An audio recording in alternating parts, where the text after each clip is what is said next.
Hello students, आज मैं आपको हिबा का एक पार्ट जो मुशा का सिद्धांत है, मुस्लिम विधि का एक बहुत ही इंपॉर्टेंट टॉपिक है। इस पे अक्सर शॉर्ट नोट्स आ जाते हैं या हिबा के बारे में जब क्वेश्चन आ जाता है तो उसी में उसमें एक शॉर्ट नोट्स के मतलब उसी के साथ एक पार्ट के रूप में जोड़ के भी मुशा का सिद्धांत पूछ लिया जाता है। डॉक्ट्रिन ऑफ मुशा क्या है? द वर्ड मुशा मीन्स कन्फ्यूजन, मतलब कन्फ्यूजन है। मुशा का मतलब है कन्फ्यूजन की कौन सी चीज़ किसकी है। तो जहाँ पे कन्फ्यूजन होता है उसको हम मुशा कह सकते हैं। It has been derive from the Arabic word शुया। शुया जो अरेबिक वर्ड है उससे निकला है और इसका मतलब क्या है? कन्फ्यूजन है।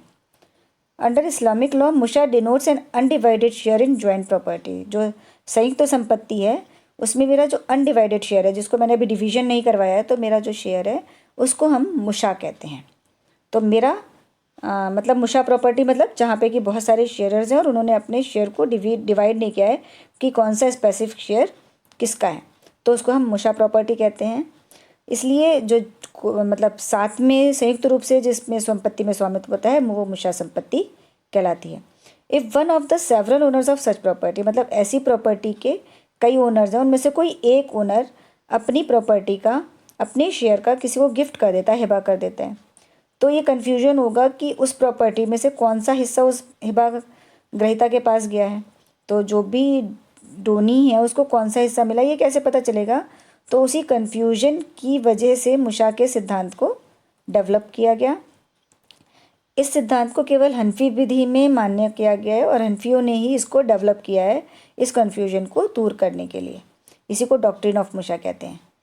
मुशा में दो प्रकार की प्रॉपर्टी हो सकती है, मुशा अविभाज्य और मुशा विभाज्य। मतलब मुशा इंडिविजिबल और मुशा डिविजिबल।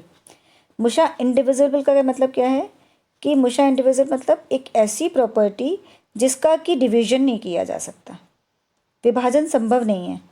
ऐसे अविभक्त संपत्ति के हिस्से का दान जो विभाजित नहीं की जा सकती, उसको बिना विभाजित किए ज़्यादा उपयोगी है और उसको अगर हम विभाजित कर देंगे तो उसकी उपयोगिता समाप्त हो जाएगी।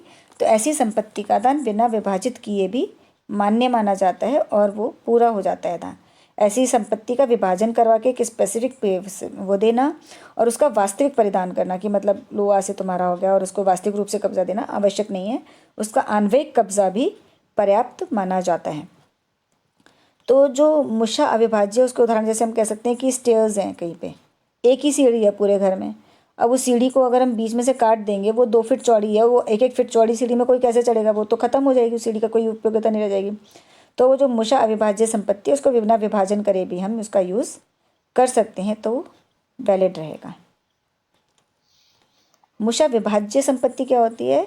मुशा डिविजिबल मतलब ऐसी संपत्ति जिसका विभाजन आसानी से, खेत है, खेत का आप आसानी से विभाजन कर दीजिए। मकान है, मकान में हमने विभाजन कर दिया, आधा आधा हिस्सा कर लिया, लेकिन वह मकान ऐसा बना है कि इसका विभाजन नहीं कर सकते, तो बात अलग है।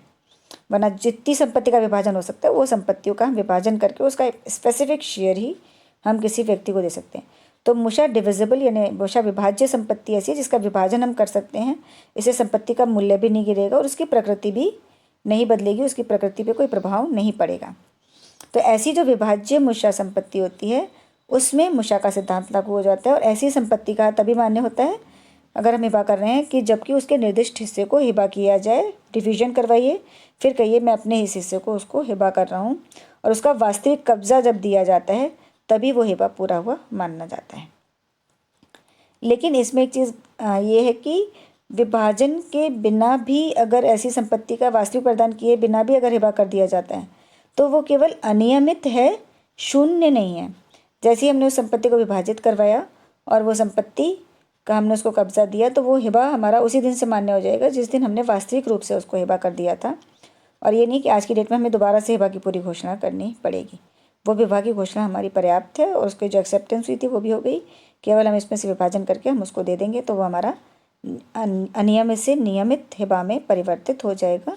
इरेगुलर नहीं रहेगा, वो रेगुलर हो जाएगा हमारा हिबा और वो शून्य नहीं रहेगा।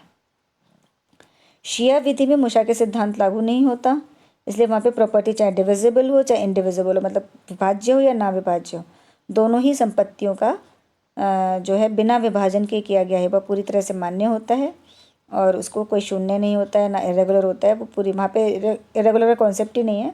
तो शिया विधि में वो विभाजन के बिना भी जो हिबा किया जाता है वो पूरी तरह से मान्य है और उस पर कोई भी प्रॉब्लम नहीं है। केवल जो मुशा का सिद्धांत है वो सुन्नियों में लागू होता है। तो इसके भी आप अपने नोट्स बना लीजिए और बार बार देखिए ताकि आपको ये अच्छे से याद हो जाए। और अगर आपको पसंद आया तो इसको लाइक और सब्सक्राइब कीजिए। Thank you.